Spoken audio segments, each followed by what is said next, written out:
I honestly think that plus is one of the few, discrimination against plus people is one of the few forms of socially acceptable discrimination.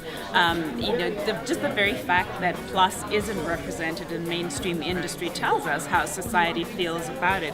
And yet the majority of women are plus.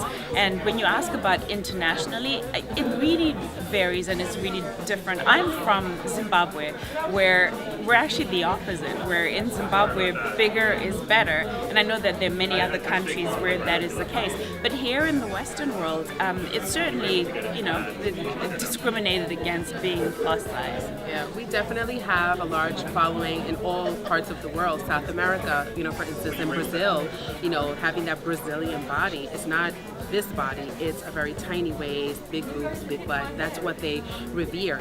I have a very good friend that's Brazilian, and she says, oh, over there you can have like liposuction done on your lunch hour and go back to work. And I was just like so taken back because it's so acceptable to fix your flaws instead of accepting who you are and loving your body as it is. So definitely it's a worldwide epidemic. There's a lot of bullying that goes around it. And then once you get to after 40, because I'm 43 years old, very proud of that. But after 40 years old, it's like fashion forgets about you. So whether you're skinny or fat, fashion is going to forget about you because you no longer matter because now you're over 40 years old. So we're trying to change that, and I'm working with someone to try to change that mindset as well. So now I'm also getting into that activism as well about ageism because I think that, we all deserve fashion, not just skinny, not just fat, but also us older chicks. We deserve fashion.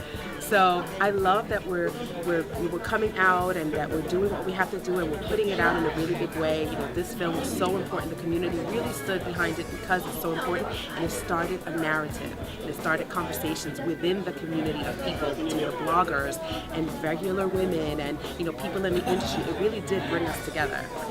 And I think one of the other things is that so much of the, discrimination against plus size is in the guise of concern about health. There's so many people who will say, but it's not healthy being fat. Well, just because you're a certain size doesn't say anything about your health. Just because you're a size 2 doesn't mean you're healthy, and just because you're a size 22 doesn't mean you're unhealthy. So it's certainly a conversation that needs to be had that, you can't judge based on someone's size, whether they're healthy or not, and for people not to use that as a form of bullying, really, to justify them discriminating against plus.